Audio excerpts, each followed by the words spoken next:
Bom dia! Vamos continuar estudando funções para umas aulas ainda. A última coisa que a gente...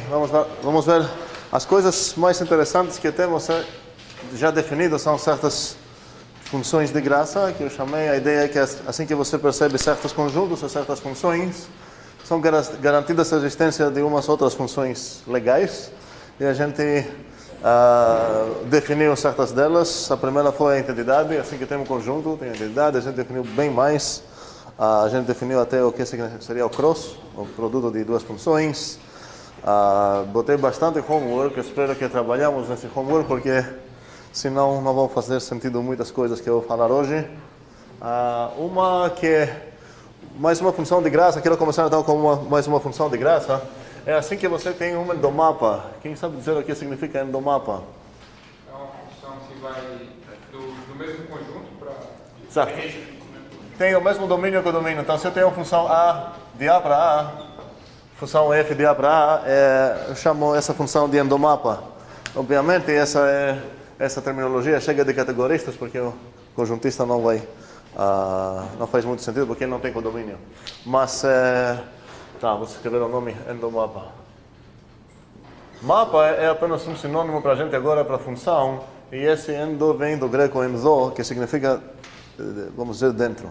Então a ideia é que você fica dentro no A aplicando a. E tem uma coisa interessante em endomapas, que quando você quer desenhar o diagrama interno de um endomapa, você não precisa copiar duas vezes o A.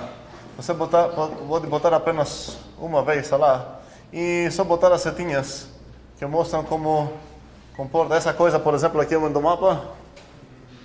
Por que não? Pois é, que não tem totalidade. Agora, ele é um endomapa? Eu não tenho univocidade, terminabilidade, sei lá, vamos escolher um nome qualquer. Agora, realmente um endomapa. Faz sentido? Ok. Então, isso facilita bastante. Tenho um dos problemas de homework era contar uma coisa sobre endomapas. Alguém tentou, a dica é começar a desenhar com os diagramas internos. Enfim, agora quero definir uma nova operação, na mesma ideia que a gente definiu o cross, o pair, sei lá o que. Quero definir as iterações de uma função f. Então, eu tenho um endomapa. O que eu quero definir é o f elevado a n, onde n vai ser uma natural, qualquer natural. Então, minha definição, vou começar com uma definição entre aspas, que não vai ser definição mesmo, seria f composta com f, composta pontinhos, composta com f, sim, n vezes. E minha primeira pergunta é, por que eu não posso definir dessa maneira? Certo, e quando quero definir uma expressão para cada n, onde a expressão que quero definir, na verdade, tem um tamanho finito. Cuidado, não escrever assim, que seria uma infinidade de f's compostas. Cada expressão vai acabar sendo uma expressão finita. Mas esses três pontinhos aqui não me permitem dar isso como uma definição formal, mas eu sei como me livrar desse problema. Como? Recursão, perfeito. Então, o que eu preciso definir agora seria usar recursão para definir essa ideia. Então, vou escrever aqui. Então, entendemos essa ideia e vamos lá ver como podemos definir formalmente o f elevado a n. Então, vou começar com um caso simples, seria o f quadrado. O f quadrado vou querer ser o quê? Bola f, deve ser a coisa mais óbvia. Por quê? Porque a operação que estou querendo generalizar é binária. Então, obviamente, para o 2, eu sei que vai ser esse. O 3 já é meio estranho, porque minha operação é binária e eu estou aplicando ela em 3, parece que estou aplicando ela em 3 argumentos. Mas isso não vai ser tão difícil. Espero que o F1 também é meio óbvio qual vai ser a resposta certa. F, sim, ok. Então, como eu quero definir essa operação para qualquer natural, na verdade, o desafio seria achar o F0. Agora, o F n mais 1 também deve ser meio óbvio como vou definir. Qual seria a ideia? Eu não escutei quase nada, mas foi tanta gente, então acho que vocês acertaram. Agora, imagino que pelo menos um falou isso e pelo menos um falou isso. Ok? Eu quero voltar nesse ponto daqui a pouco. Mas vamos aceitar essa aqui por enquanto. E a pergunta é, o que eu vou fazer com f0? A ideia, minha guia aqui é a multiplicação. Porque eu já defini a exponenciação, a multiplicação fez muito sucesso na minha vida. Então eu quero imitar um pouco esse sucesso da multiplicação e definir, imitar minha definição da multiplicação. A multiplicação eu defini qualquer número elevado a zero para ser o quê? Foi 1, certo? Agora a ideia é, eu espero que a gente lembre essa conversa, quando você quer definir uma expressão dessa maneira, se o n aqui é zero, eu estou generalizando esse operador aqui para somar uma quantidade de quantas coisas? Não, se meu n é zero. Tá, n, correto, é zero. A resposta que eu queria ouvir é zero. Ou seja, a pergunta que eu preciso responder é qual seria o somatório vazio, o somatório de nenhum termo. Seria zero. Aí, quando o meu n é zero, ok? E, similarmente, na multiplicação, se meu n aqui é zero, cuidado, se eu esquecer esse menos 1 aqui, se meu n é zero aqui, agora toda a expressão vai ser o quê? Não. A zero, certo?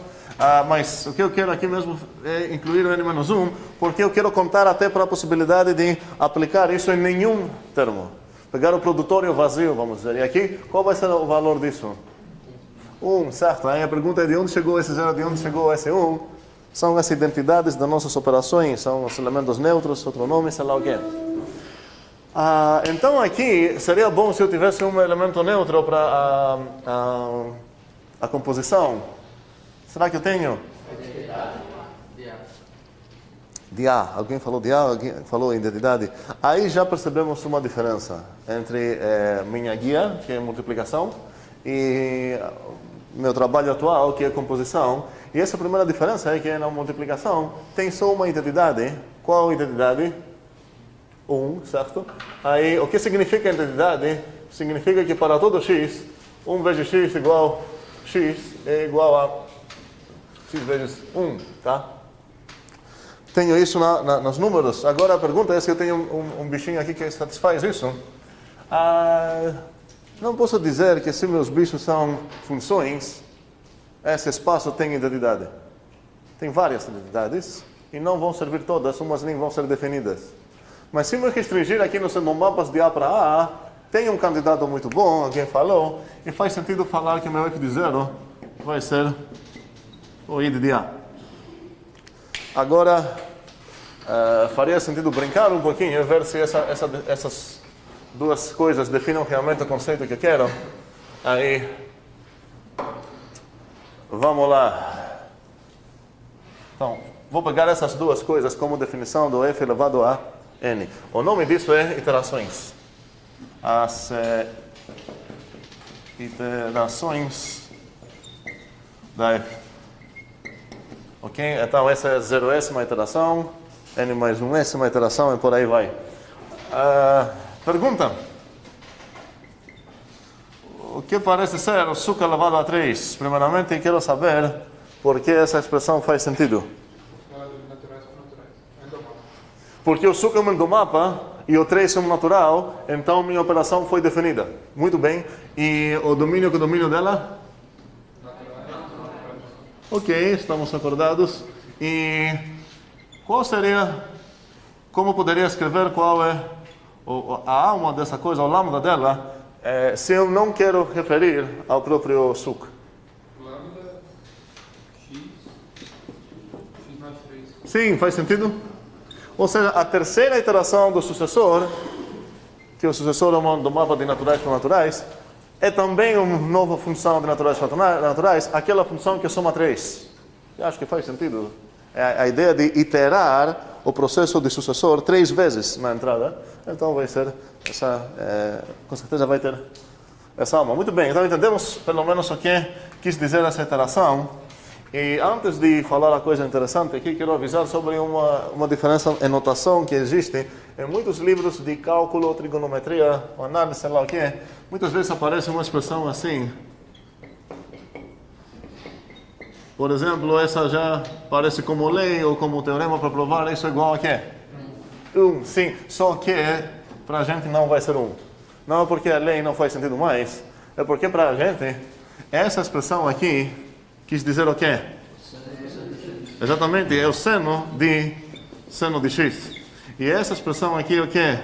É o cos de x. E somando essas coisas não vai ser 1. Ok? O que eu quis dizer, o que o livro de cálculo ou de análise de trigonometria, sei lá, quis dizer com esse seno quadrado x foi seno x, é tudo isso quadrado, somado com cosseno de x, é tudo isso quadrado.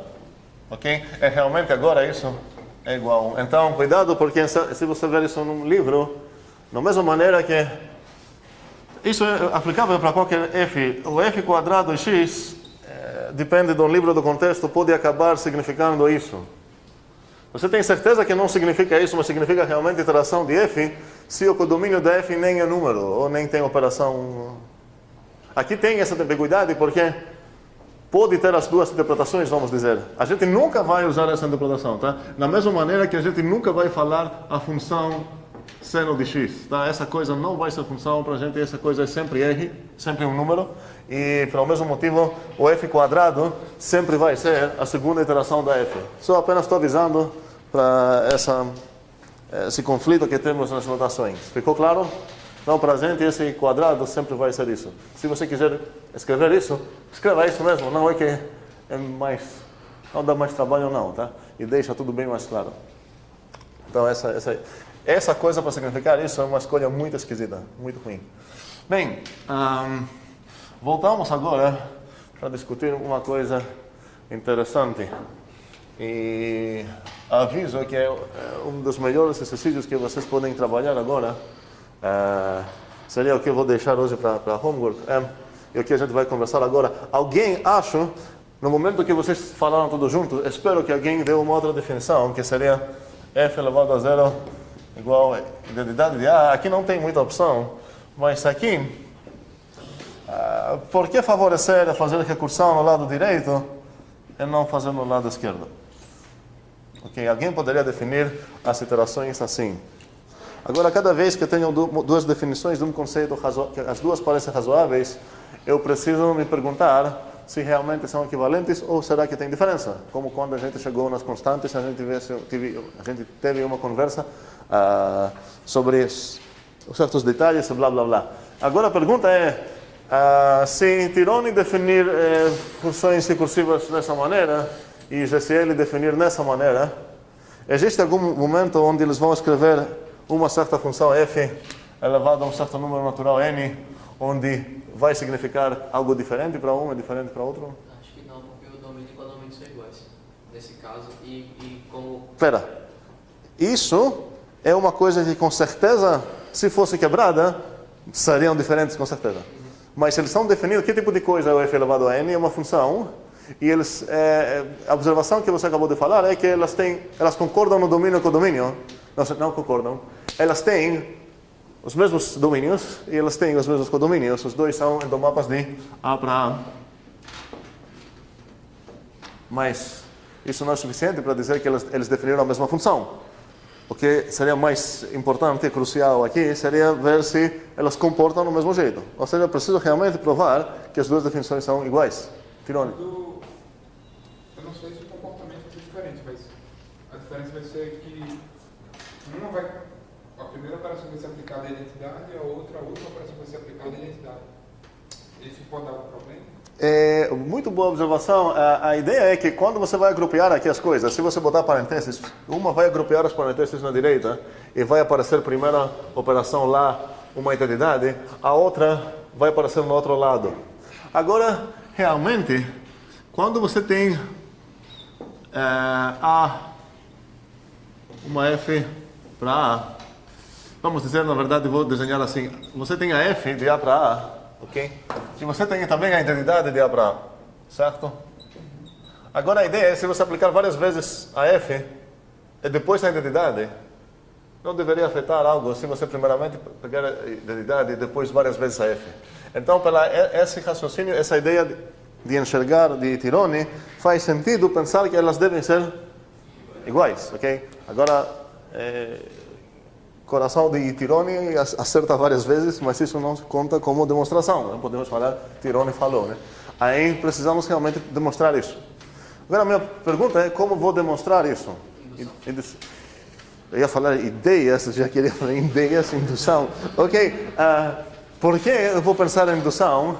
Tem duas coisas gritantes aqui. A primeira coisa gritante foi que a gente definiu por recursão. Como? Existe... Tá, calma. A coisa gritante mesmo é recursão. Ok? Por que eu estou falando que essa é gritante? Você talvez consiga provar uma propriedade naturais para todo N natural sem usar indução. Ok? Agora, quase. Mas, em geral, se você tem uma coisa recursão, chega uma garantia que, olha, você não vai evitar indução de jeito nenhum. Se você achar uma maneira sem fazer indução, é porque provavelmente você escondeu uma indução num passo que você pegou emprestado como se fosse garantido. Ok, então queremos recursar indução. Só que para provar a indução, realmente eu preciso ter uma fórmula de... Meu alvo precisa ter que forma geral? Para todo N natural, algo de N, certo? Agora a minha pergunta é, o que é esse algo de N? As duas definições do F1 mais 1 são iguais. Quero pegar o que o Matheus falou, porque é a mesma coisa que um aluno de outra turma falou. Eu acho que o que ele falou foi isso. Ok? É isso? O que Tirone falou foi que as duas definições concordam. Ele escolheu usar palavras em vez de coisa mais concreta. E ele acabou se protegendo de um erro que a gente vai cair se fizer aqui. Qual o problema aqui? Se eu escrever aqui, eu tenho um problema. Qual é o meu problema? Você não tem a definição do F0. Certo? É um problema mesmo. Tenho mais um problema, um pouco mais irritante. Daí você não consegue sair daí. Porque se eu tenho Fn, a nossa definição é ou para F0 ou N mais 1. Não se torna recursivo. Não, é recursiva porque ela foi definida com recursão. Aí a gente está considerando que já que aquelas definições existem para chegar aí. Não, peraí. Um cara definiu assim, um cara definiu assim. A pergunta é assim. Então, qual é o meu problema mesmo? A ideia de Mateus foi que esse bichinho representa a exponenciação seguindo esse cara, mas esse bichinho representa a exponenciação desse cara. O problema é que... Dois e significam a exponenciação. O problema é que a gente, por enquanto, temos a mesma notação para duas operações possivelmente diferentes. E quando eu vou olhar para esse f de n, trabalhando aqui, eu não vou saber qual exponenciação está acontecendo, essa aqui ou essa aqui. Faz sentido? Então, nesse momento, mas faz sentido perguntar se as duas definições são equivalentes. Só que, então, nesse sentido, para me ajudar a expressar o que Tirone falou com palavras corretas, faria sentido introduzir, pelo menos temporariamente, uma notação onde o operador chega a ser visível. Eu vou escolher nomes diferentes para esses dois operadores para conseguir escrever aqui realmente o que eu quero. Que o que eu quero realmente é o que Tirone falou. Então, esqueça essa ideia, porque aqui tem uma coisa escondida, é um operador binário entre o f e o 0, certo? E a gente denota esse operador invisível apenas pelo fato que a gente escreva o segundo argumento mais alto. Mas, literalmente, lá tem uma operação binária. Então, vou querer introduzir um símbolo, pelo menos temporariamente, para diferenciar entre os dois. E uma escolha óbvia seria uma setinha, sei lá. Que eu vou usar uma setinha mesmo agora. Seria setinha para 0. E agora f setinha de n-1. Agora, se eu usar setinha aqui e setinha lá, não me ajudou em nada. Então vamos chamar essa de setinha R de recursão à esquerda.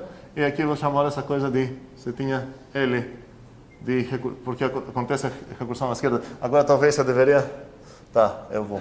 Não, tá certo. Não, mas eu vou botar aqui para ser na parte certa do quadro, do vidro. F, R, N mais 1. Usar, sei lá, FH. F, H? H? Não entendi. Uma outra função. Você poderia assim chamar, por exemplo, H de F0 igual a Mas é só H a 0 igual a... Não, cuidado, a F é argumento aqui. É uma operação binária que estou aplicando. Eu quero ver como ela comporta. Faz sentido o que eu estou dizendo? Sim. Não parece que tem tanto sentido. Se você tem duas candidatos de adição, não faz sentido falar, eu vou usar o mesmo símbolo, mais N mais coisa aqui e M mais coisa aqui, porque o N e o M são argumentos da tua binária. Faria sentido falar maisinho 1 e maisinho 2. Aqui eu poderia pegar também setinha 1, setinha 2. Escolhi L e R só para lembrar que a L faz recursão na esquerda e a R foi definida com recursão na direita. Então, agora, meu alvo inicial, antes de enxergar assim, é o seguinte. Alvo. Essa coisa é igual a essa coisa. São as duas operações binárias, ou seja, posso ver como funções. Então eu sei o que significa isso. Significa que eles concordam para qualquer coisa nos seus domínios. Por exemplo, eu poderia falar para toda f de A para A e para todo n natural, essas duas coisas concordam. A f, L, o que é? N é igual a f, R, N. Não, isso que significa que duas operações são iguais? Elas concordam para qualquer entrada. Agora a tua entrada são pares de coisa porque são operadores binários. Estou falando muita coisa estranha ou não? Não? Ok, obrigado. Então, você vai começar atacando esse alvo como? Você vai falar, seja... E cuidado, deixa isso para pensar um segundo. Talvez você tenha o direito de trocar esses dois. Talvez te ajude. Mas vamos começar assim, que eu não vou precisar realmente trocar. Vou falar, seja f de A para A. Agora eu vou... Meu alvo é quem? Certo. E agora, ou eu vou falar, então, meu alvo é esse cara aqui. Ou eu vou falar, seja N... Eu vou cair num problema, como a gente vai perceber, porque eu vou precisar de indução. Porque se você me dá o N, meu alvo é esse. Eu não sei como andar, porque não sei qual das duas equações aplica. Alguém pode falar, ei, pega casos. Beleza, você vai resolver o caso 0. Depois você vai precisar abrir dois casos de novo. E dois casos de novo, isso nunca vai terminar. Você vai acabar falando, e por aí vai na tua prova. E esse por aí vai onde que você precisa perceber que você não vai pegar esse Nzinho aqui. Você não vai escrever, se você começou aqui, será N naturais. Você vai perceber que, opa, vamos fazer um mandu aqui. Não vou querer, porque assim que você tinha escrito essa coisa, você estava assim. E isso é indemonstrável. Aí você fala que deixa apagar isso, me dá de volta o para todo N natural. E agora, em vez disso, vou falar indução. Indução no N. Ok? E agora tenho dois alvos. Rápido, quais são os meus dois alvos aqui? Quero literalmente quais são meus alvos sem fim, sem coisas. O que eu preciso provar? Duas coisas. Primeiro é o quê? O F setinha L de 0 igual a F setinha L de 0. Qual é o meu outro alvo? Para todo, sim. Eu vou escolher outra para todo K. Para todo K natural, o que acontece? F de setinha L mais 1 igual a F de setinha L mais 1. Não, K. Se F setinha LK igual F. Perfeito. Isso implica que o F setinha L de K mais 1 é igual a F setinha R K mais 1. E agora... eu vou fazer metade do trabalho, vou provar isso. Olha, isso aí dá A, isso aí dá. Então, são iguais mesmo, ok? Deixo a outra metade para vocês. Obviamente, a outra metade é mais complicada. O moral da história aqui é que a coisa que você quer provar, no primeiro enunciado que a gente tinha, não era óbvio como escrever isso. E assim que você escolhe uma notação para certas coisas invisíveis aparecer na tua frente, agora você tem como raciocinar, tem como provar, agora você enxerga mesmo o monstro que você quer matar. Vou enfatizar, talvez a última vez, eu falei isso várias vezes na aula anterior, façam. Sim, façam esse exercício. É importante. E é uma prática muito boa em indução. E fiquem alertos para todas as coisas que eu falei, que vocês precisam ser alertos fazendo indução. Tá? Vocês vão descobrir certos processos. Tem muitas dicas no meu livro sobre isso. E já vou avisar que as dicas, inicialmente, de propósito, estão te seguindo para um caminho errado. Então, vale a pena seguir esse caminho, até depois voltar nas últimas dicas e resolver o problema. Não correm diretamente para a resolução, não vai valer tanto a pena. Bem, agora, toda a nossa influência aqui foi a operação que a gente tinha de exponenciação nos números. E para os números, para ganhar o fato que não importa como você vai escrever, aí seria, por exemplo, a elevado a 0 igual a 1. Agora uma opção seria a n mais 1 igual a n vezes a. E a outra seria a elevado a igual a 1. E aqui seria a n mais 1 igual a n. Agora, se eu quero provar, eu estou em multiplicação agora, tá? Se eu quero provar que as duas definições são equivalentes, não preciso fazer. Se eu fizer a mesma prova, seria matar o alvo, uma mosca com bazuca. Eu acho que existe essa frase aqui também. Não existe ou não? Existe, perfeito. Com o quê? Também, ok. Por que eu estou falando isso? Porque aqui é bem mais simples a situação. Essa coisa é igual com essa, graças à comutatividade. Então, nesse momento que o cara está pensando, será que eu defino assim ou será que eu defino assim? Já sei como falar para ele, ei, essa coisa é igual a essa. Por quê? Porque a tua operação é comutativa. E essa realmente prova que as duas, é uma demonstração que as duas operações, na verdade, é uma operação. Agora, a pergunta é a seguinte. O fato que usei até essa notação que parece exponenciação, obviamente não me permite ganhar de graça todas as propriedades que essa operação tinha nos números. Apenas escolhi uma notação para me ajudar, influenciar, me guiar e tudo mais. Mas, alguém poderia falar o seguinte: olha, para provar meu teorema que essas duas operações acabam sendo equivalentes, eu precisei de comutatividade. Isso também. Então, eu precisei de comutatividade para demonstrar que as duas operações são equivalentes. Então, agora que você tirou a comutatividade de mim, porque a composição não é comutativa, então eu vou perder esse teorema. A gente não poderia dizer que a composição é comutativa em endomapas, não? É um exercício para verificar que não é nem endomapas. Ok? Aí a ideia é que mesmo se você tem uma F e aqui você tem uma G, por exemplo, que aqui é A e A de novo, vale a pena procurar, você vai conseguir achar F, G e A, tais que esse não vai ser a mesma operação com essa. Então, até quando são componíveis, até quando são endomapas, tem como achar. Então, não é... Elas podem se compor, mas não obrigatoriamente é o mesmo. Exatamente. Mesmo que as duas fazem sentido no sentido são funções, não são iguais. Então, você não tem o direito de falar que você tem uma operação comutativa.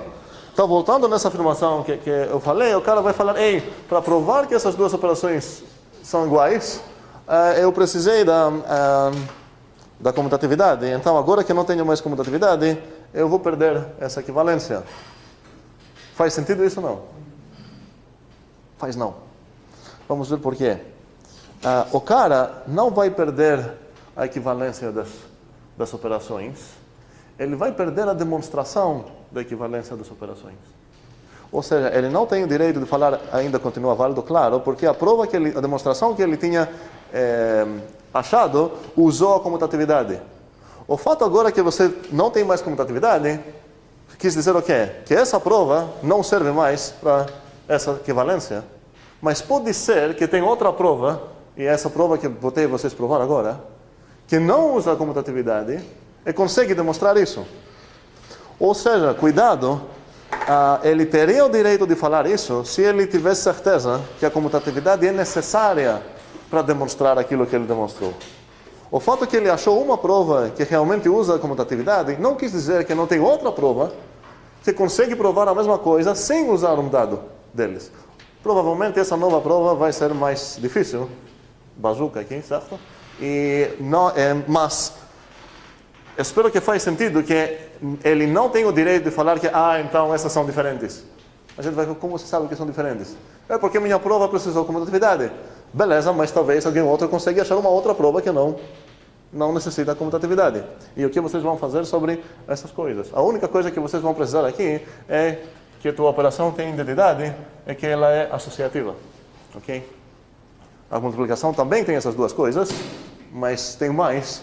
E isso libera uma prova bem mais fácil para a tua multiplicação. Agora, o outro caminho, com certeza, é válido. Se eu conseguir provar usando apenas associatividade e identidade, eu ganhei nos números também. Alguém não pode falar, isso não é válido porque você não usou comutatividade. Mas daí, os números, a multiplicação é associativa e tem a identidade. E aqui eu fiz todo esse trabalho, eu provei esse negócio, então vou ganhar para os números também. Mas realmente você primeiro encontra números e depois brinca com funções e composições. Então a ideia é que você já sabe disso aqui, com essa provinha super simples de comutatividade. E agora você se pergunta se você ainda tem essa ideia de não se importar onde você vai fazer a recursão, definindo a tua exponenciação, essas potências de acelerações. Bem, espero que tudo que falei faz sentido. Se alguém discorda, quer discutir um pouquinho, é legal discutir. Não? Fez sentido, então? Então, cuidado, quando você tem uma prova que não funciona mais, isso não quer dizer que o teorema caiu, só que o apoio dele caiu, é teu trabalho é achar se tem outro apoio. Talvez não tenha, mas nesse caso tem. Bem, agora, então, temos as iterações também. Muito bem. Agora a pergunta seria, qual seria a próxima coisa legal para ver? A gente viu que o que é composição de duas funções e eu botei vários exercícios que têm a ver com o que eu posso... Por exemplo, se eu tenho uma F que é injetora e logo após eu tenho uma G que também é injetora, a pergunta é se eu posso concluir algo sobre a composição das duas. Alguém fez esse homework? Ninguém? Vamos lá, então. Sério? Ninguém? Não? Okay. Aí a ideia é que eu tenho uma... Dá para entender o que eu tenho? Uma injetora de A para B, uma injetora de B para C. A minha pergunta é... Essa coisa definida, com certeza, porque são componíveis de A para C. Essa é a GOF. E a minha pergunta é se a GOF é injetora. Então a pergunta é se essa coisa aqui tem bunda. O injetor é que todos são para diferentes, né? Os distintos, né? No coração, injetora quis dizer ela preserva distinções. Certo. Se você começar com distintos, você acaba distintos. E o contrapositivo, sim. Outra maneira de visualizar a injetora que a gente já conversou é que parece que você pode apagá-la. Certo? Parece que você cancela. Vamos voltar nesse ponto depois. Então a pergunta é se eu tenho duas injetoras, a composição dessa injetora. Isso era cômodo para hoje, então não vou parar para ninguém pensar mais. Como eu vou provar que isso é válido? Vou ver se os distintos continuam distintos. Pega dois distintos aqui, então cuidado. Onde vou começar para provar que uma coisa é injetora? No meu domínio. Com quantos bichos vou pegar no meu domínio? Dois. Então a ideia é, se você pegar dois distintos aqui, com certeza, esses continuam distintos aqui. O f de x vai ser distinto do f de y aqui. E aplicando a g que ela respeita distinções também, com certeza continuam distintos aqui. Tudo que falei é uma prova informal do fato que eles são, que isso realmente é injetora também, ok? O objetivo seria provar isso formalmente. Outra pergunta, obviamente, que faz sentido perguntar é o que acontece se você tem sobreinjetora, a pergunta é se essa vai ser sobreinjetora. De novo a resposta é sim. Onde eu começo meu caminho para provar que ela é sobreinjetora? Onde? Não, olha, peraí. Sim, e esse é um caminho que eu vejo várias vezes. Meu argumento é que o que eu quero argumentar é que a GOF é sobre, ok? Se eu começar a escrever uma suposta demonstração, falar, ei, pega um cara no B, vamos ver o que vai acontecer. Você já me perdeu. Eu não tenho interesse sobre ninguém cara no B, para onde vai ou para onde não vai. Então, se uma suposta demonstração do fato que a GOF é sobre, olha, a GOF é de A para C. A GOF nem sabe de B. Então, se eu começar seja Bzinho no B, meu leitor já sabe que eu estou perdido e eu não estou andando para um caminho que faz sentido. Vamos lembrar, o que significa sobreinjetora? Vamos escrever aqui e se eu for apagar essas coisas, alguém por favor me avisar para não apagar. O que significa F injetora?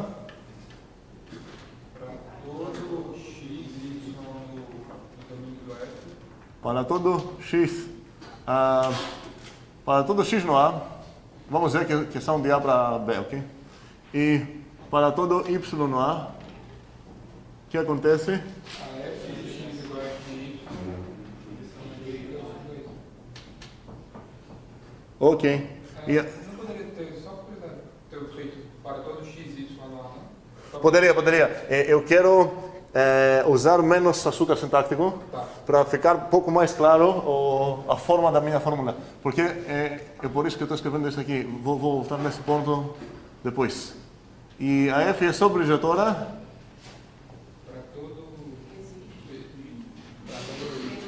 para todo Bzinho, sei lá, no Bzão. Ou aqui poderia, para ficar mais uniforme, poderia falar a linha. Ai, não gostei mais assim. X. Aí. Y. X. Ok. Para todo Bzinho no B? Existe um Azinho no A. Ok. Que? Ok. Beleza. Essas, eu espero que as definições não temos problema. Ok? E eu espero que eu vou resistir à tentação de apagar isso. Voltando agora, então, se eu quero provar que é uma coisa sobreinjetora, eu começo onde? Não fale no B, aconteceu que o B é aqui porque o B é o condomínio, certo? Então aqui eu começo no C. Então vou falar, seja um Czinho no Czão, e agora entendo que o cara que escreveu isso está começando no caminho certo. Agora, eu quero provar que essa coisa realmente cobriu todo o C. Assim que eu peguei um Czinho aqui, o que é garantido que existe? Não, se eu tivesse isso, eu saberia a coisa que eu quero provar. Pois é, eu sei que a partir do Czinho, eu sei que existe um certo Bzinho, tal que... Qual é o nome dessa seta? G. Eu sei então que existe Bzinho que vai para lá. Bzinho onde? No Bzão, claro. Agora, assim que eu sei que eu tenho um Bzinho no Bzão, sem nem saber nada mais sobre ele, o que é garantido existir? Um Azinho no A, tal que é? Exatamente. E agora achei um certo Azinho aqui, e eu vou visualizar meu alvo, assim que eu peguei o Bzinho, meu alvo é esse. Depois desse primeiro Czinho aqui, meu alvo virou esse cara aqui. Existe A tal que F de A igual a C, nesse caso. Okay? E façam isso, façam isso. Eu insisto que não é infantil botar uma caixinha lá para você entender o que está esperando. Você está esperando uma certa coisa, botar aqui, tal que isso vai ser igual a C. E essa coisa, precisa ser um membro do A, ok? Cada vez que você quer matar um alvo existencial, faça uma coisa desse tipo, ajuda, ok? Você sabe que a única coisa que você procura agora fazer é botar uma coisa aqui que serve, é provar que isso é verdade. Eu acabei de achar um certo membro do A, então um candidato ótimo para testar aqui. E se você botar aqui e testar, você vai ver, agora você vai falar realmente, palavra mágica, calculando, temos o seguinte, o golf de A igual a quê? Não, tá? Não, isso não é prova. Isso é igual a G de F de A. Por quê? Vou depois cobrar os passos. Igual a G de B igual a C. Agora sim. Tá? A primeira igualdade é que... Muito bem, essa é a definição da golf. Ok? Aqui seria o quê? Não. A sobre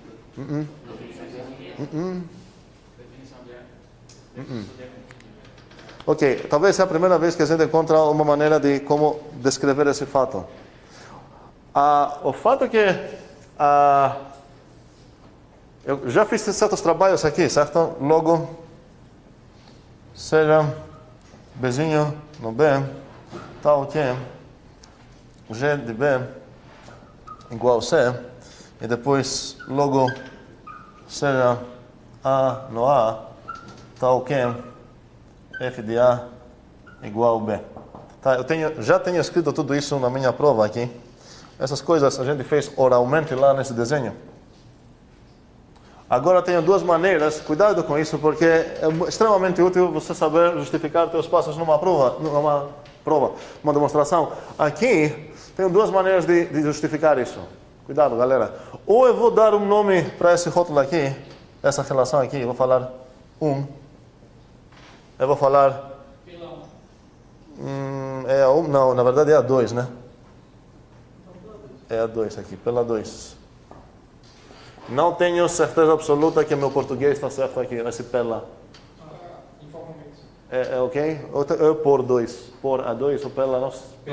Pela 2, é melhor aqui. Eu sempre uso pela, mas alguém reclamou do português. Isso eu não tenho certeza se eles estão certos ou se isso é certo. Mas enfim, dá para entender. Pela coisa que eu chamei de 2, qual foi a 2? O f de A igual a B. Vamos dizer como foi daqui para cá, pelo fato que o f de A é igual a B. Isso não é a mesma coisa de falar pelo fato que a F é sobrejetora. O fato que a F é sobrejetora não quis dizer que ela manda esse A para esse B. Quis dizer que ela não deixa ninguém no B sem ser saída de alguém. Tá? Nada a ver com meu A e meu B. Então, aqui uma maneira de justificar isso seria falar pela 2 e depois aqui falar pela 1, certo? Faz sentido? Agora sim. Agora... Pergunta, qual a justificativa dessa linha, que não tenho espaço para escrever na direita?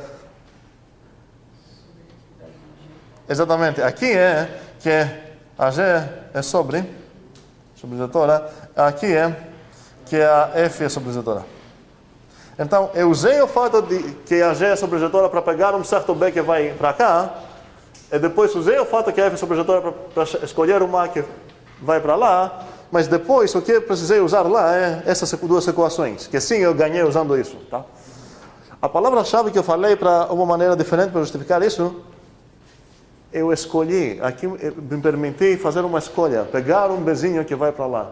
Então, a alternativa, uma maneira que poderia descrever, justificar os mesmos passos sem dar rótulos lá, esquecem esses rótulos agora, em vez de falar pela 2 e pela 1, vou falar pela escolha do B, pela escolha do é o B ou A?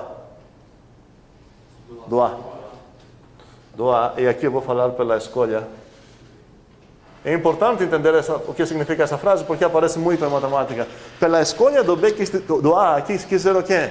Eu consigo ir daqui para cá, porque o A foi escolhido para ter essa propriedade. E isso fala para o meu leitor o quê? Vai lá ver como que foi escolhido A, É isso exatamente que eu estou usando nesse passo. E meu leitor vai lá, peraí, como foi esse A mesmo? O A foi escolhido para satisfazer isso. Então é isso que ele está usando lá. Entendemos essa frase? É bem útil, é bem importante entender. Mesmo se vocês escolhem dar nomes e falar pela 1, pela 2, é importante entender o que significa essa frase, porque aparece em provas e demonstrações de matemática o tempo todo. Pela escolha de A, quer dizer que no momento que você sejou o A, você não pegou um A qualquer, você pegou um A que faz algo, e é esse algo que você está usando nesse passo. Ok, então, acabou essa prova também. As duas coisas serão homeworks fáceis para hoje. Corolário imediato, se você compor duas bijecções, é bijecção, faz sentido? Por quê? Porque se eu sei que a F é bijetora e a G é bijetora, então compondo duas injetoras eu sei que essa é injetora, compondo duas suprajetoras eu sei que essa é suprajetora, então a GOF vai ser injetora e suprajetora, ou seja, vai ser bijetora. Ok. Agora, o próximo conceito que quero definir é a função inversa.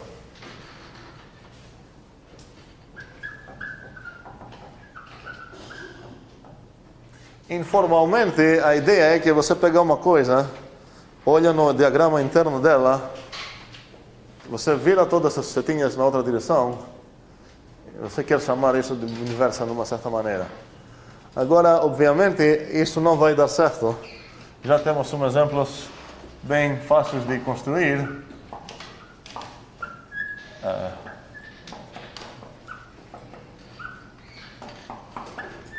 Se eu virar essas setinhas, então a ideia é que se eu tenho uma função de A para B, a ideia é que a inversa vai ser uma função de B para A. Mas agora, se essa é a minha função de A para B, qual o problema? Ela não respeita A inversa não tem a propriedade de determinabilidade. E essa aqui? Não é totalidade, certo? Porque esse foi lá. Então, isso quer dizer que esse processo não vai dar sempre certo, mas a ideia é que quando dá certo, quando der certo esse processo, essa nova função que você criou é aquela coisa que você chama função inversa. E... como? Qual o problema dessa daí de cima? Esse cara foi sem... eu estava assim? Sim. E se eu inverter as setas, esse cara vai ficar sem... perdi a determinabilidade. Esse cara vai para... Aqui tem um ponto, tá? Ok. Bem, agora preciso definir isso formalmente, então, como vocês começariam, cuidado, a definição da função inversa? Qual a primeira coisa que você vai pegar? Certo? Posso sujar várias coisas ao mesmo tempo? que ela é inversa. Só que aqui? A função que você está definindo é a inversa dela. Não posso falar inversa. O que eu quero definir aqui é o que seria a inversa, certo? Então não posso falar. Definir uma função qualquer? Como assim? Posso falar. Então, se eu começar assim, se eu entendi o que você quis dizer, foi isso. Seja f uma função de A para B. Tem um problema. Porque a gente viu dois casos onde se você começar assim não vai dar certo. Ok. Então, isso quer dizer o quê? Que assim que eu vou começar a minha definição assim, se eu não tenho uma função bijetora, nem significa nada falar a inversa dela. Então, começando assim, a ideia é que você garanta que você vai dar uma condição de quando você vai chamar, qual vai ser essa função inversa, dado que a tua f é bijetora. Então, como vou continuar?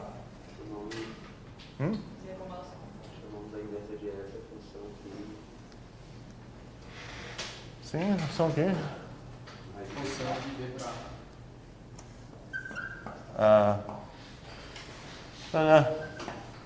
Ou a inversa. Falar a inversa não tem problema. Não, peraí. Você só dá a entender que só existe uma. Vamos voltar nesse ponto. Seja f menos 1, a função de b para a, definida pela. No final das contas, o que eu quero definir é esse bicho, f menos 1, certo? E agora quero definir ela de uma maneira. Eu falei qual o domínio, qual o codomínio dela. Até agora eu não fiz nada muito difícil. Para todo vazio no A. Não posso escrever apenas uma fórmula. Ou vou falar que a f menos 1 no aleatório Bzinho é igual a uma coisa, ou eu vou dar a outra maneira que seria o aleatório, o f menos 1 de aleatório Bzinho, sei lá, é igual a zinho, se e somente se. A ideia é que você...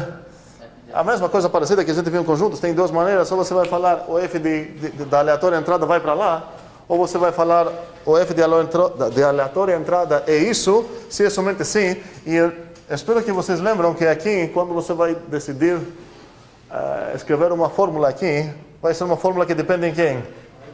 A e B, certo? Ou B e A, sei lá, tanto faz.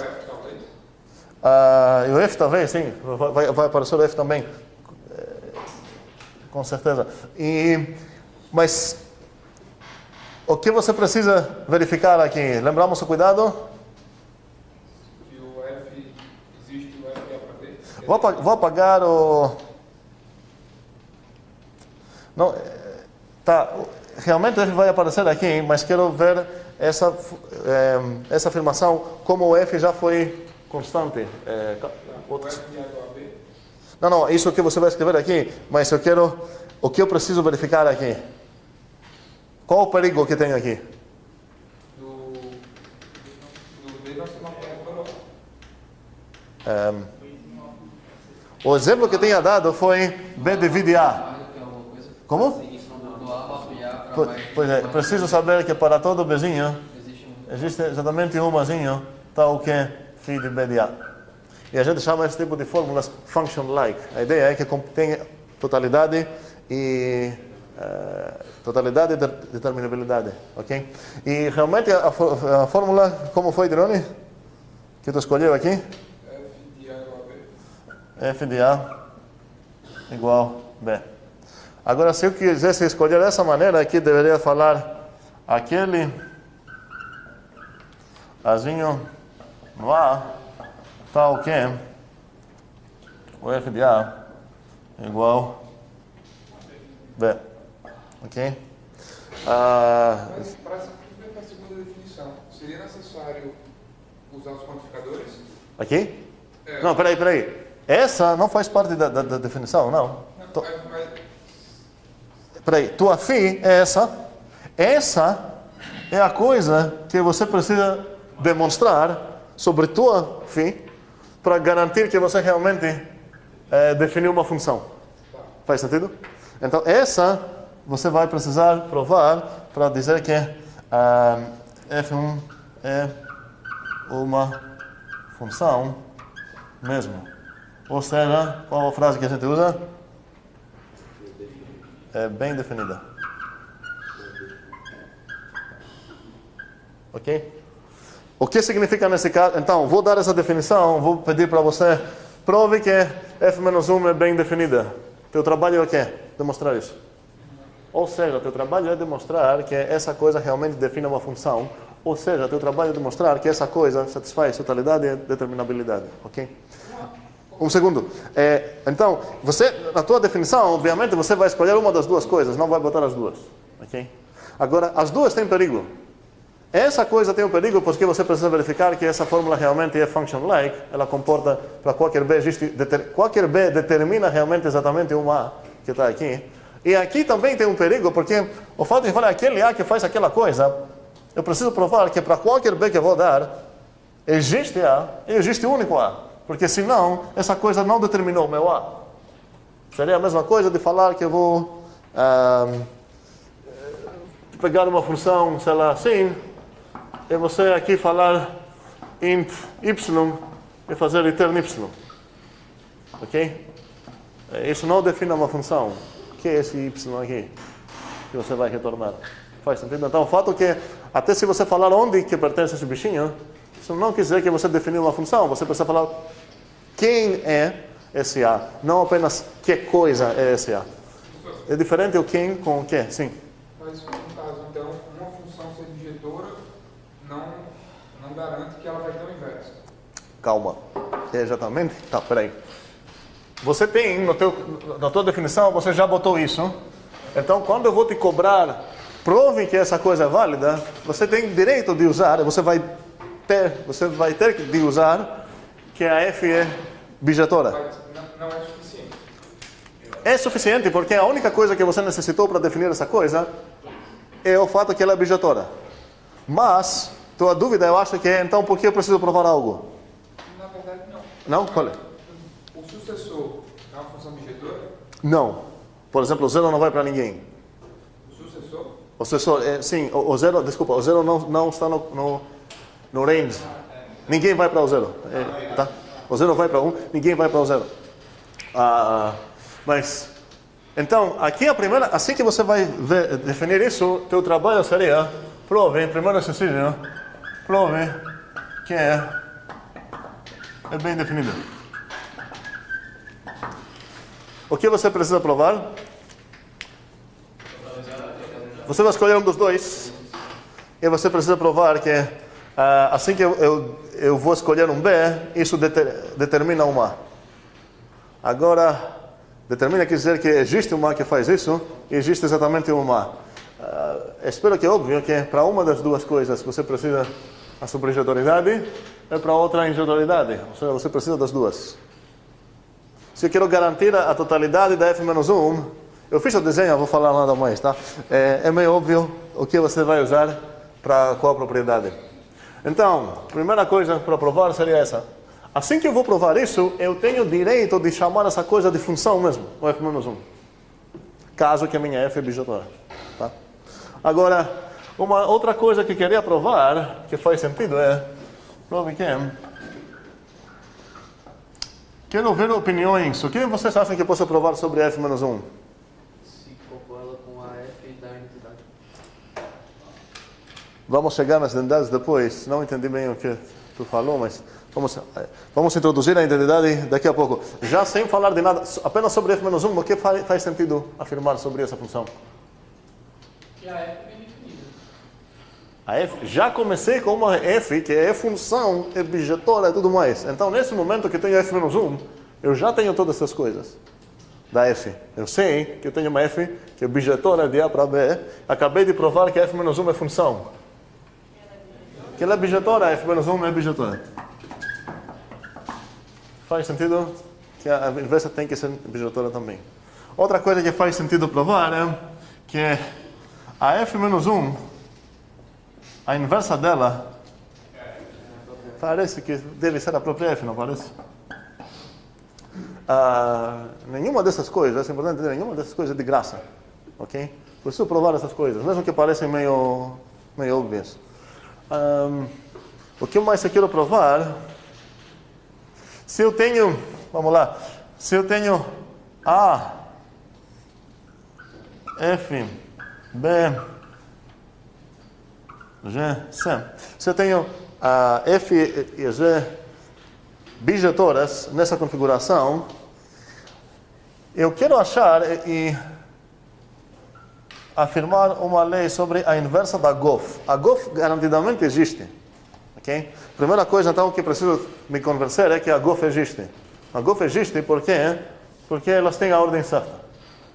O codomínio da F é igual com o domínio da G. Então, a GOF existe. Segunda coisa que eu preciso me convencer antes de falar nada sobre isso é que a inversa da GOF existe. Por que a GOF tem inversa? Porque é bijetora. Bijetora precisa das duas coisas. E como sei que é bijetora, a gente acabou de provar que a composição de bijetoras é bijetora. A gente provou alguma coisa mais forte, que a composição de injetoras é injetora e composição de subjetoras é subjetora. Quem concorda comigo que essa é uma afirmação mais legal?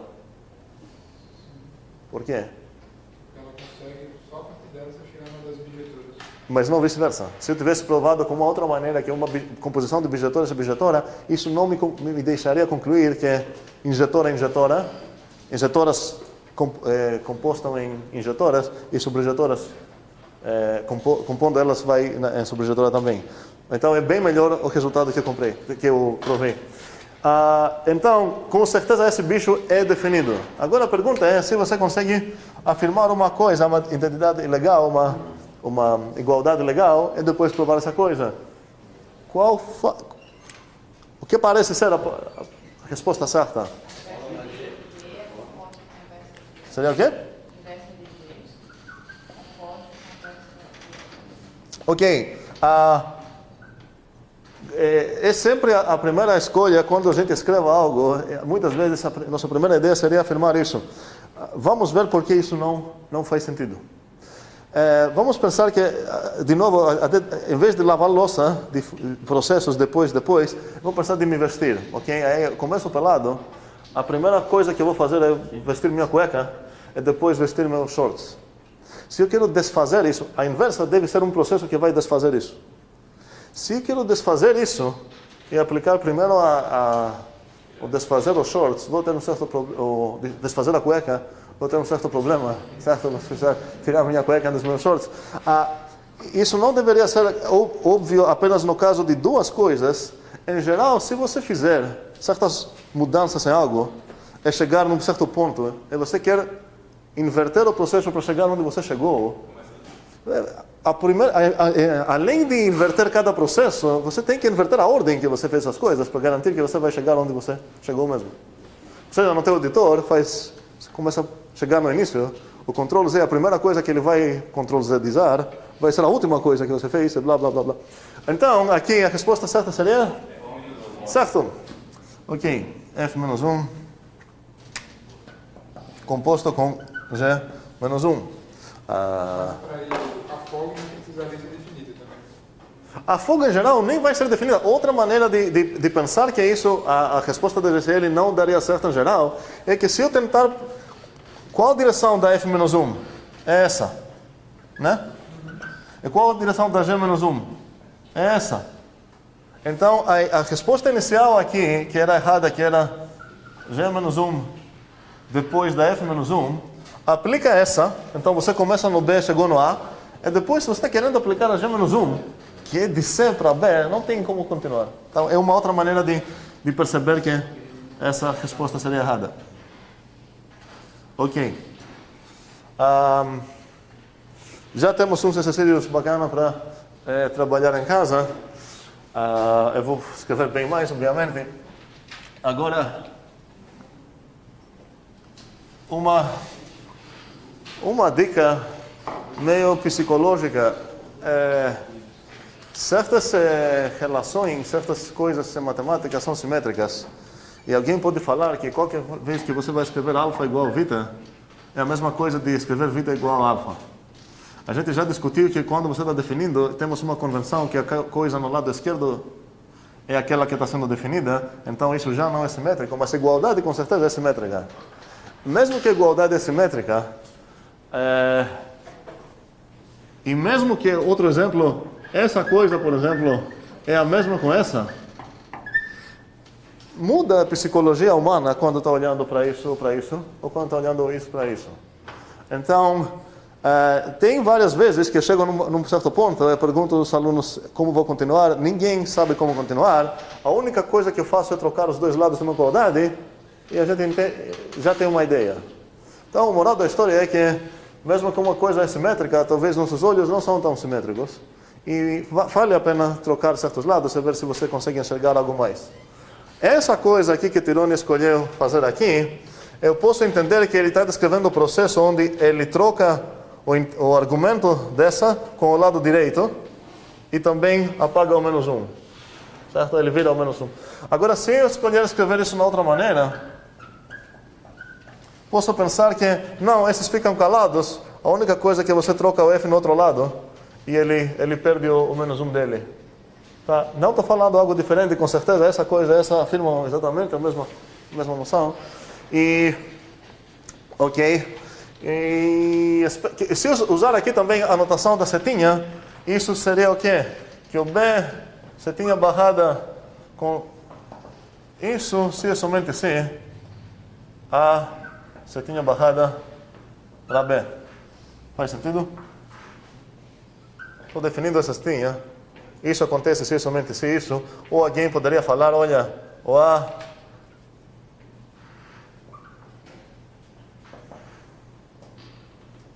se é somente se essa coisa. É a mesma diferença que teria de ir daqui para cá. Tá, isso é uma dica meio psicológica, mas eu acho que vale a pena considerar. Bem, sabemos então o que é a inversa. Ok.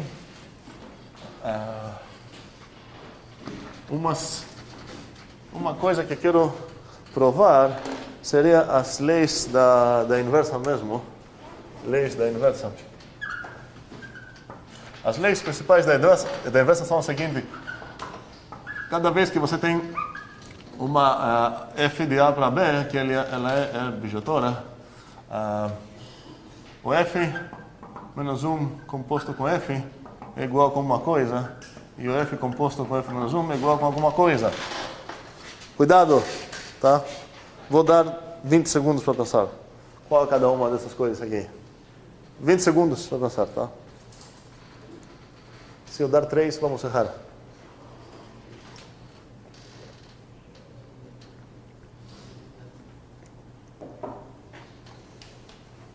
Quem quer falar? Gilberto. Identidade. Próximo. Qual? S de A e S de B? Tá. Identidade de A, identidade de B. Gilberto, cuidado, não existe identidade. Aqui o objetivo é entender qual a identidade e qual a identidade. Ok, identidade de A, realmente está certo isso, porque aplica primeiro a F, então você foi de A para B, depois aplica a F menos 1, você voltou no A, e a ideia é que ela tem que satisfazer isso. A gente não sabe isso ainda. O fato que o nosso coração está dizendo que isso vai ser a identidade não vale como prova. Então, vamos tentar provar essas coisas. Essas eu vou tentar provar com vocês. Poderia deixar tudo para fora, porque vamos fazer pelo menos algo. Eu quero provar cada uma delas de uma maneira bem diferente. A primeira eu vou usar aquela definição que eu falei, aquele azinho que faz algo.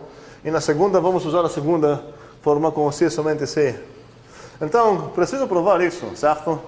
Como eu provo isso? Pega um azinho Ok, lá. perfeito. Seja então um azinho no A, calculamos. Faz sentido? Ok. Vou calcular essa primeira turma, né? Então vamos lá. F menos 1, F. Vocês vão me permitir, quando tenho entre funções, às vezes não bota composição. Só pode ser composição aqui, não pode ser outra coisa. Okay? F menos 1 composto com F é igual de A igual a quê? F menos 1 de F de A. Por quê? Definição de composição. O F menos 1 composto com F é exatamente essa função. Definição da composição. Ok. Isso é igual a... Não existe B, galera. Cuidado. Não posso falar F menos 1 de B. De onde chegou esse B? Meu único dado aqui é uma A no A. Não faz sentido afirmar isso. Isso é tão ruim que nem chega a ser errado. Para ser errado, quer dizer que essa coisa ia ser diferente com essa. Essa coisa não significa nada, não tem o Bzinho. Não posso escrever isso. Aqui, eu vou precisar usar a definição de F menos 1, e eu falei que eu vou matar o primeiro alvo usando aquela que usou aquela frasinha aquele, eu vou matar o segundo alvo com a outra que eu tenho se é somente C. Então aqui, eu vou ter que falar aquele Bzinho, no B, tá o quê? O quê? Tá o quê? F de A?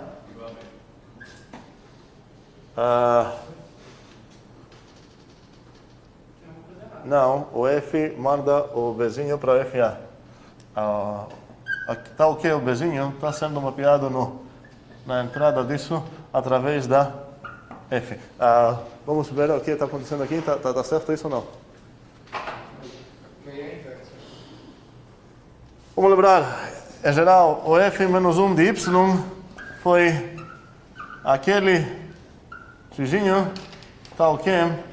A F tal que o xzinho foi mandado para y através da f. Apliquei corretamente a minha definição? A notação sem setinhas barradas seria tal que o f de x igual a y. E aqui o xzinho está onde? No domínio da F. Pelo menos uma pessoa não gosta de X, ele tem uma cara estranha. Mas não é a única. A gente aceitou isso, foi a definição lá do que é menos um. A primeira ideia de definir, com igualdade, e esse é aquele. E supostamente a gente provou que sempre existe único, porque você tem que F é objetor, sei lá o quê. Então agora seria aquele Bzinho no Bzão, porque o Bzão é o...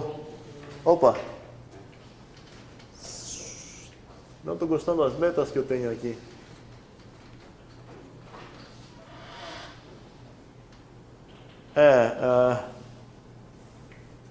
Não estou gostando dessa letra Bzinho.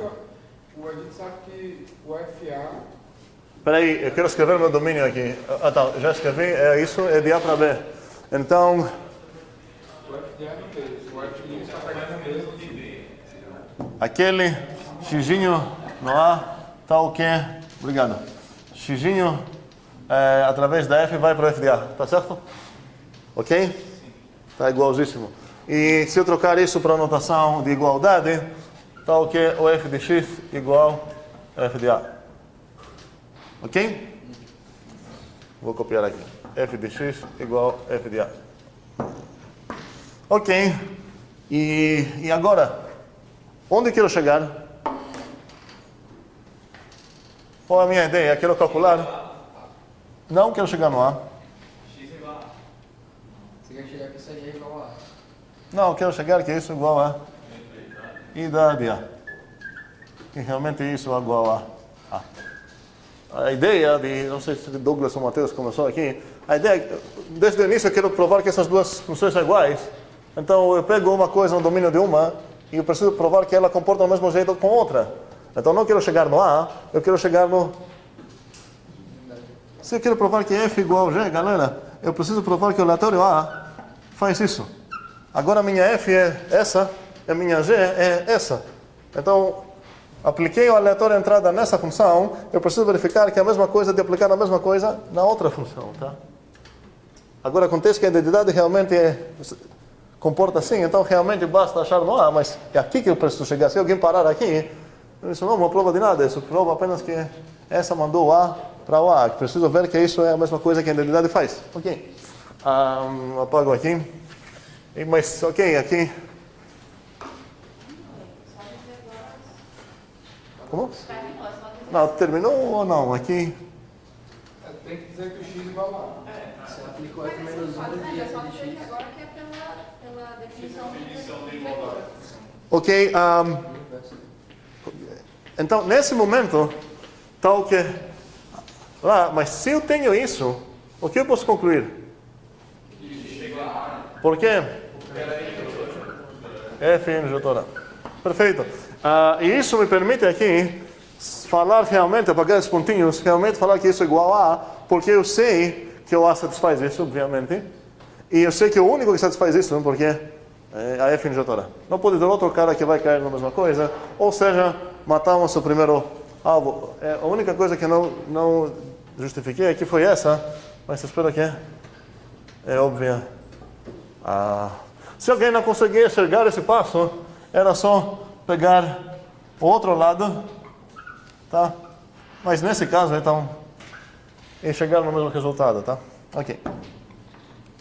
Agora, para matar a outra, que eu vou escrever aqui, um segundo.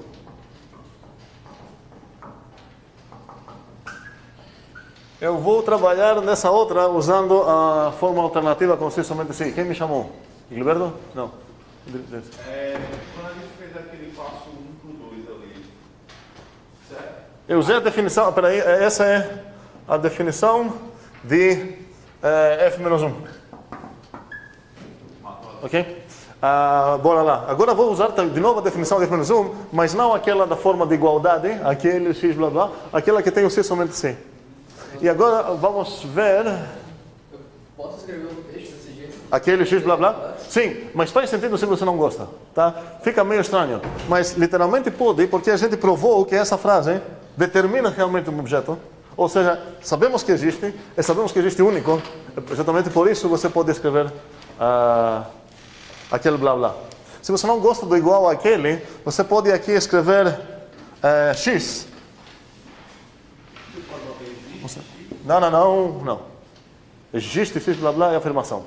Aquele x que faz aquilo é objeto. Cuidado. Aqui você poderia botar x, mas você não pode parar aqui porque o x chegou de nada. E aqui você escreva onde x é aquele objeto que blá blá blá. Mas não é que vai melhorar muita coisa.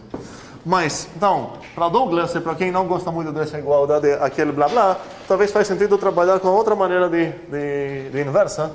Então, isso que eu quero provar. E vamos ver uma coisa. Domínios e codomínios das duas funções que eu quero provar que são iguais, elas têm o mesmo tipo. Então, comecei bem. Falta provar que elas comportam do mesmo jeito. Ok? Acho que a gente não provou nenhuma igualdade entre funções ainda com essa maneira, mas vamos ver se faz sentido. Concordamos que o comportamento de duas funções vai ser igual se os gráficos das funções são iguais? Por que isso está me dando uma maneira diferente de atacar esse alvo? Porque se eu traduzir agora isso para a igualdade entre os gráficos das funções, entra no jogo uma maneira de atacar essa igualdade, porque agora ela é igualdade entre conjuntos. Se eu atacar assim, a maneira direta pela definição de função seria o que a gente fez aqui. Agora então, com essa explicação que dei, espero que faz sentido essa equivalência que eu vou escrever. Essas duas coisas são iguais se somente se, para todo, quero pegar os domínios certos, para todo,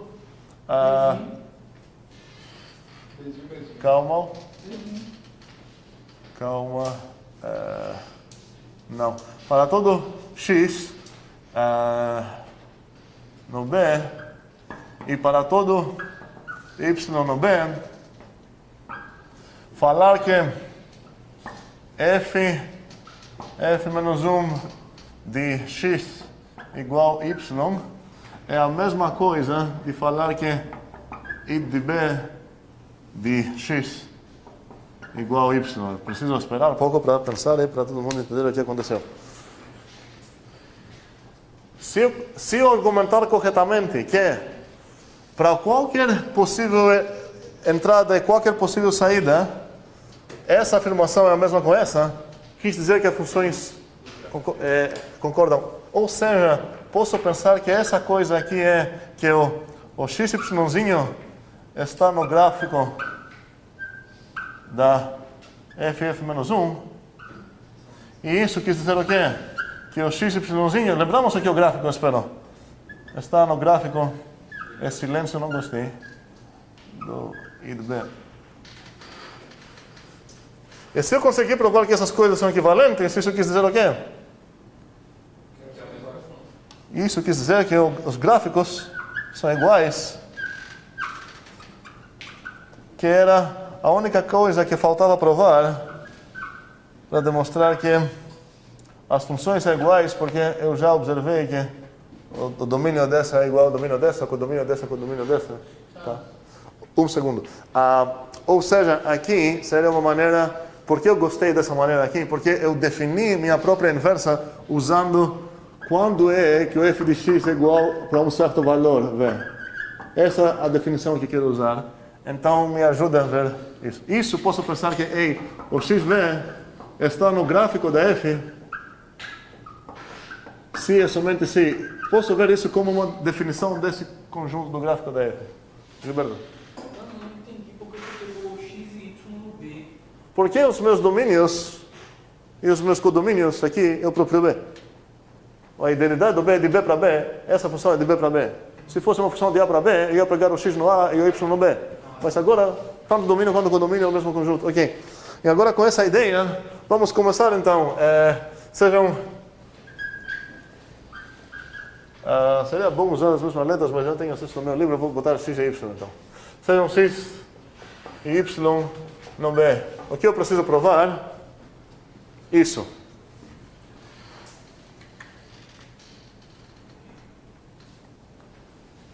Faz sentido? Ok, vamos lá. Talvez eu vou precisar quebrar em duas. Vamos ver se vai dar certo andar com equivalências. E se encontrar com uma dificuldade, eu vou quebrar em duas e vou deixar a outra para vocês. Óbvio. Vamos lá. Então, é aqui onde quero chegar. Vamos lá. F de f menos 1, composição é aqui, certo? De x. Estamos acostumados com a maneira que eu escrevo as parênteses e tudo mais. Esse é o f, composição, f menos 1, aplicado no xinho, ok? Tá? Não tem outra maneira de ler isso, ok? Então, essa coisa é igual a y. Calculamos de novo. É um cálculo que eu faço com equivalência. Dessa vez, não pego uma coisa para ver com o que é igual. Então, o meu conectivo principal aqui, que eu vou indentar minha demonstração, não vai ser uma igualdade. Pego uma afirmação que vejo com que ela é equivalente. Então, eu espero que depois de certos passos aqui, eu vou chegar lá, certo? Onde? No id bx igual y. Já dá para adivinhar a penúltima frase aqui. Qual seria? Sim, faz sentido que minha penúltima ia ser x igual y. Agora talvez aqui vou precisar mais. Okay? Vamos lá. Essa é equivalente a quê?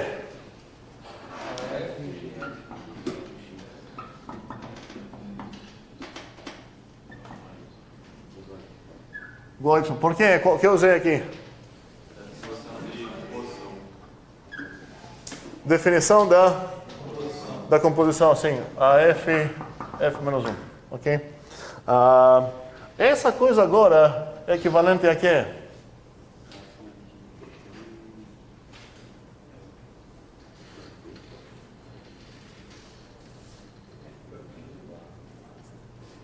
E agora eu vou falar o seguinte.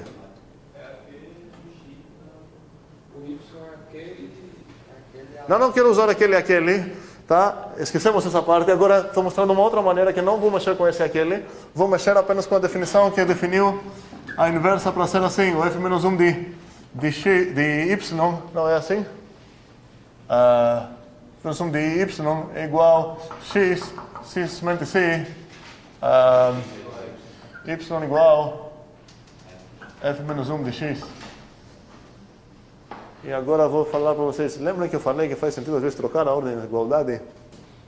Vamos pensar que eu escrevi isso de uma outra maneira. Será que me ajuda? Não vou fazer nada mais aqui. Nem conta isso como... Isso é até... Tá.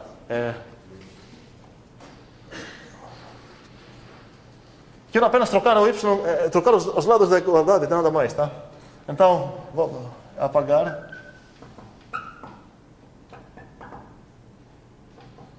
Ok?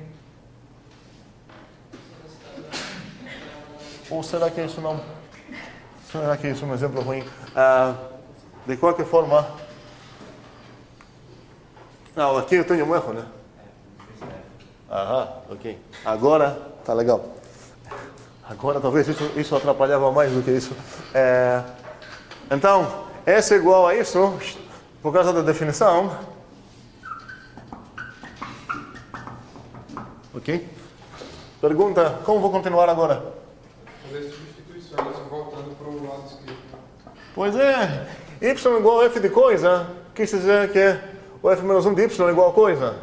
Ou seja, eu vou trazer esse f para cá. Eu vou ser consistente na minha notação. X, ok? Qual a justificativa aqui? Definição de quem? Da f-1, certo? Essa f-1 foi definida para satisfazer essa coisa. Literalmente, o que eu defini aqui, literalmente e diretamente, não é f-1, foi toda essa expressão, o que significa. Sim. Mas se eu definir isso, para qualquer x e qualquer y, isso determinou f-1, ok? O que eu estou usando aqui? F-1 é injetora, e cuidado, eu não provei isso ainda, isso é como para vocês, tá? Mas é uma das coisas que eu falei para vocês provarem, e aqui seria o quê? Perfeito. Ok. Ou seja, vamos lá, eu quero que a gente fique um pouco com essa ideia, essas leis são importantíssimas. f menos 1 composta com f é igual à identidade de A e f composta f menos 1 é igual à identidade de B. Essas são as leis das inversas. Posso apagar? Oi.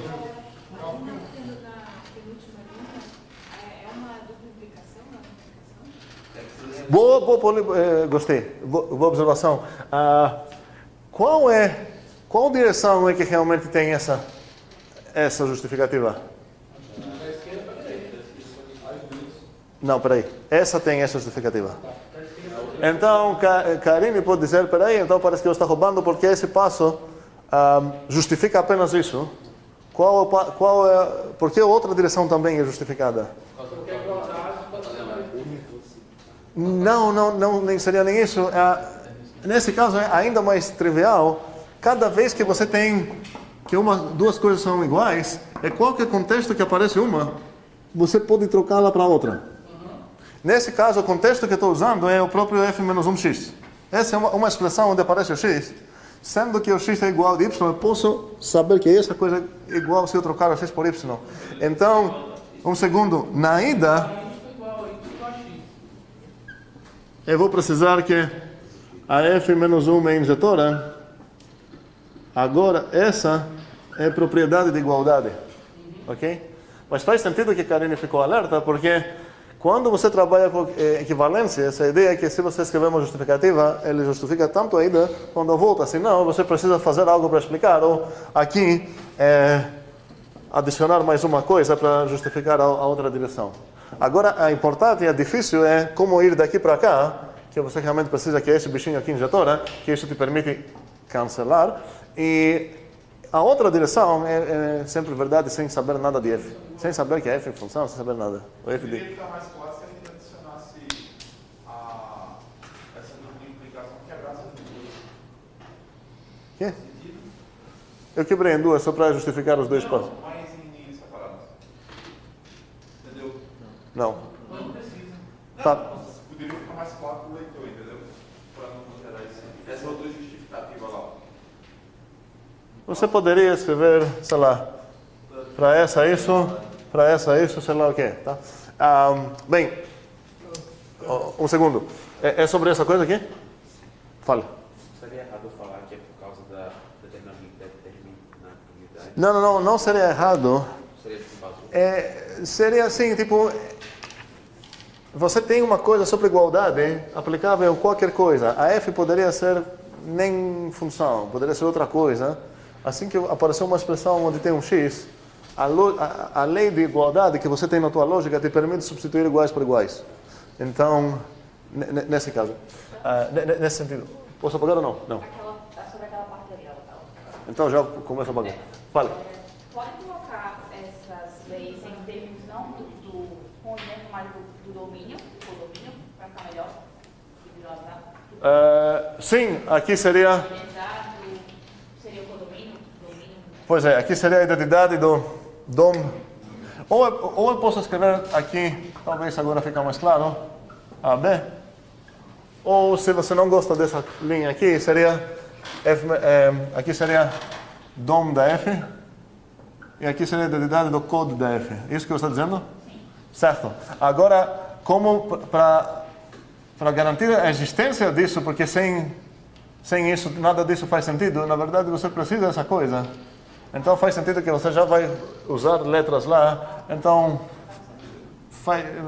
você não vai se livrar desse trabalho e aqui fica mais claro.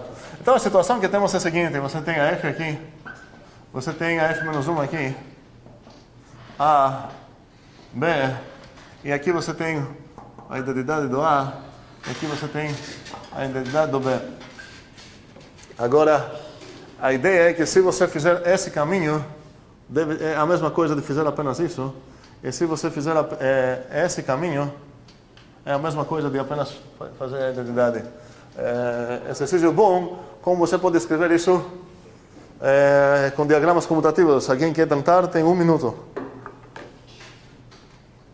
um diagrama cuja comutatividade acaba afirmando as duas leis ao mesmo tempo. Como?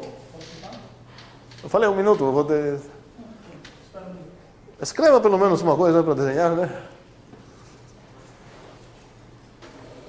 Quero um diagrama em tal forma que afirmar que esse diagrama comuta vai ser a mesma coisa de afirmar essas duas igualdades. Esse diagrama já não comuta, não?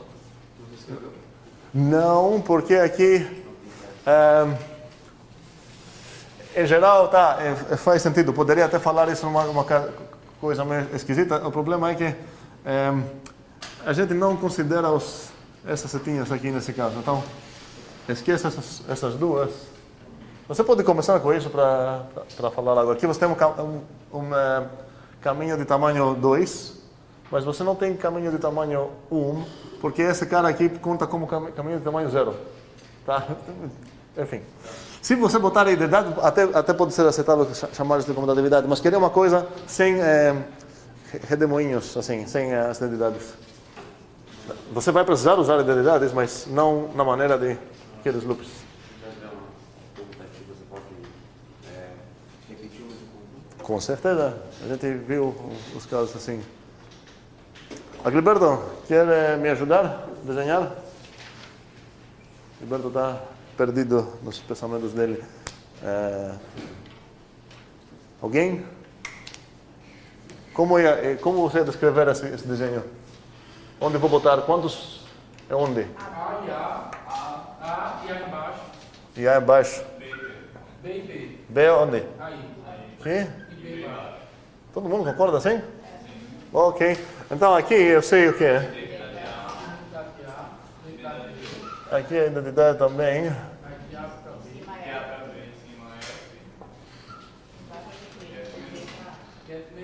Seria assim?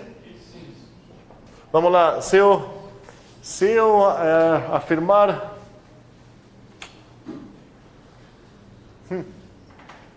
Quais os dois caminhos que tem aqui? Não é legal, galera. O I de B composto com F é igual com esse caminho, na verdade, I de B, F menos 1, composto com os dois caminhos que aparecem aqui são esse e esse. E não é a coisa que eu quero afirmar. Ninguém pensou outro? Deixa para pensar. Okay. No final das contas, você precisa... Um dos caminhos precisa ser esse e outro caminho esse. E um dos caminhos precisa ser esse e outro caminho esse. Com o mesmo ponto, mesma entrada, mesma saída. Ok? Fale. A? Onde bota aqui? Aqui A? Aqui? Aqui? Aqui? E aqui? Aqui? Aí. Vou botar aqui.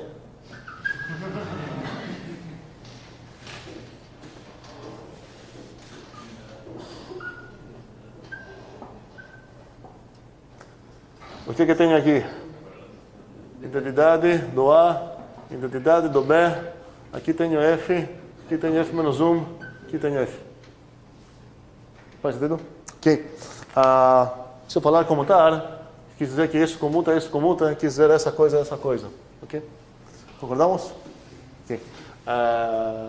Agora, tudo que eu falei que a gente pode demonstrar sobre inversas, eu posso considerar que a gente demonstra essas coisas por dentro, no sentido de, ou como a gente fala, com pontos.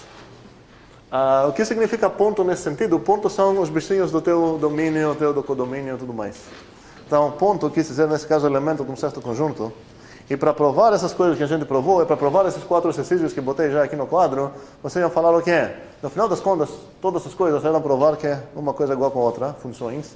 Aí você ia falar o que é. Me dá um pontinho no meu domínio, vou ver como ele se comporta através de uma função, vou pegar o mesmo pontinho, ver como ele comporta através da outra função, e se cair no mesmo, eu vou falar que as funções são iguais.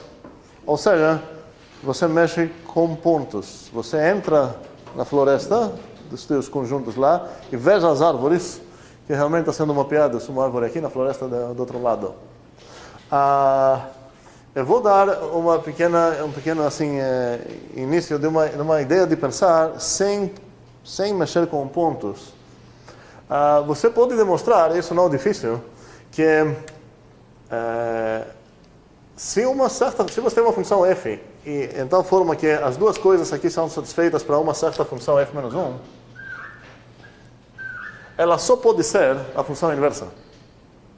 Ou seja, eu poderia pegar essas duas coisas como definição do que significa a inversa. Eu poderia falar, seja f uma função de A para B, ela é inversa somente se as duas coisas são satisfeitas. Se eu começar com uma função bijetora, eu poderia falar tal que pelo menos uma das coisas é satisfeita. Um exercício bom. Pega uma f bijetora, assuma que, como fato que uma das duas é satisfeita, você não sabe qual, mas uma das duas é satisfeita, já é suficiente para provar que essa... Então, você não vai chamar ela de f-1 ainda, porque você não sabe disso. Chama ela de f'. Agora, você pode concluir que a f' é a própria f-1. A definição original que a gente deu, para a gente, inversa vai significar aquilo.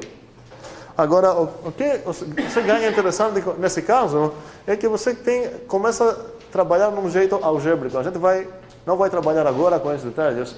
Vou botar esses problemas para quem quer trabalhar, porque a gente já está entrando numa ideia de trabalhar com leis algébricas, equações, blá blá, que é exatamente o que a gente vai trabalhar na unidade 2, que a gente vai estudar grupos. Mas é interessante ver que assim libera uma maneira de demonstrar as mesmas propriedades que eu falei lá, sem você entrar nos... mexer com pontos. Então, as identidades que você tem, por exemplo, é que a f composta com id A é igual a f, e você tem que a id B composta com a f, a própria f, e você tem essas duas sobre a inversa, e com essas coisas você pode começar a mexer e provar muitos resultados interessantes. Bem, acabou a hora. Eu tenho um clicker para fazer sobre o converso do que a gente viu, quase o converso do que a gente viu sobre aquele homework de compor bijetoras e acabar bijetoras. Mas, galera, antes do clicker, vou esperar. Vamos pegar o clicker. Vou ativar aqui também.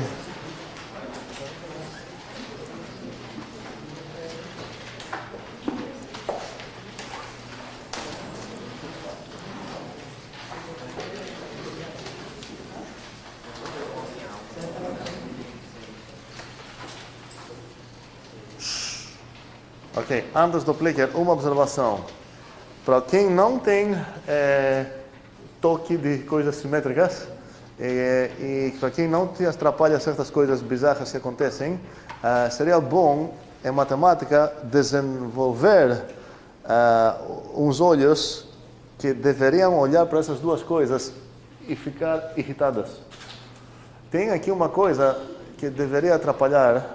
A coisa é o seguinte: estou definindo dois conceitos, injetora e subjetora, que parecem ser relacionados bem intimamente. Palavra errada, mas isso. Traduzindo essa palavra para alguma palavra certa, seria isso. E qual é o meu problema? Olhando para as definições dessas coisas que deveriam ser bem parecidas, essa coisa começa com um para todo no domínio aqui e para todo no domínio lá, e por isso eu descrevi isso lá, uma implicação acontece. E se olhar nessa definição, não parece dual, não parece tão parecida. É que para toda coisa no condomínio, existe um cara no domínio, aqui não tem número existencial, tá ok, aqui não tem implicação, uma igualdade. Então, essas duas aqui, mesmo que realmente são as definições corretas, existe uma certa tristeza, tá? A gente vai voltar para discutir essa tristeza na próxima aula. Por enquanto, não temos internet lá. Espero que meus dados funcionem. E vamos ver o que o clicker Está dizendo então tenho A, B, C, eu tenho funções F e G, e eu sei, esse dado meu, que a composição, essa é a GOF, é bijetora. A pergunta é o que eu posso, se eu posso concluir algo sobre a F e a G. A gente já viu que se eu sei que essas duas são bijetoras, eu posso concluir isso. Sabemos que são injetoras, posso concluir que é injetora, blá blá. Agora eu sei que a GOF tem uma propriedade interessante, ela é bijetora. E a resposta são A, B, C, D. A pergunta é o que eu posso concluir. A resposta são, vou tentar escrever uma coisa que presta, que as duas são bijetoras, a F e a G. A segunda é que essa é injetora e essa é subinjetora. A terceira é que essa é injetora e essa é subinjetora e injetora. E a segunda é nenhuma das acima. Tá? A pergunta é se você consegue concluir algo, tá? Não é questão de refutar, sei lá o que. O fato que a composição aconteceu que é bijetora, que permite concluir que ambas são bijetoras, que permite concluir que a primeira é injetora, a segunda é subinjetora, que permite concluir que a primeira é subinjetora e a segunda é injetora, ou será que você não consegue concluir com certeza nenhuma dessas três? O importante seria demonstrar, não temos tempo para demonstrar isso vai ser para vocês, pelo menos podemos ver se a nossa intuição está certa. Como não tem tabela aqui, porque não tem internet, eu vou falar se vai dar certo. Vamos começar. Moisés, Andrésio, deu certo. Jonathan, Sheila, Abgilberto, deu certo. Mateus, 1, 2. Galera, não pensem mais, podem chutar agora. Ok. Aqui deu certo tudo. Deu certo nessa aqui. 1, 2, 3, deu certo. Vinícius, Francisco, Manuel, Emanuel, Douglas, Mateus, teus dedos. Deu certo? Vamos lá.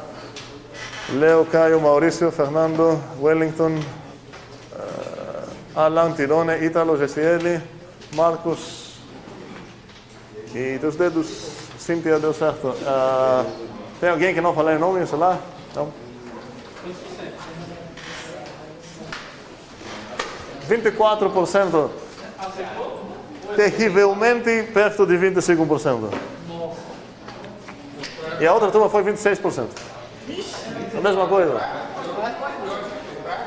Como? Nem sei. Não, peraí. Como essa coisa tem que ser bijetora, ela tem com certeza cobrir o G. Se essa não fosse sobrejetora, então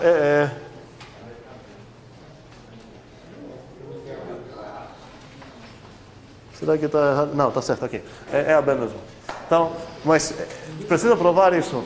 Se é preciso pensar também por que você não consegue concluir a outra coisa. Por que pode ser que a B não é injetora? Talvez ele junta coisas, mas talvez essas coisas que ela junta, uma delas nem está no range da F. A ideia e a dica e a resposta praticamente é essa. Até a próxima, tem muito homework.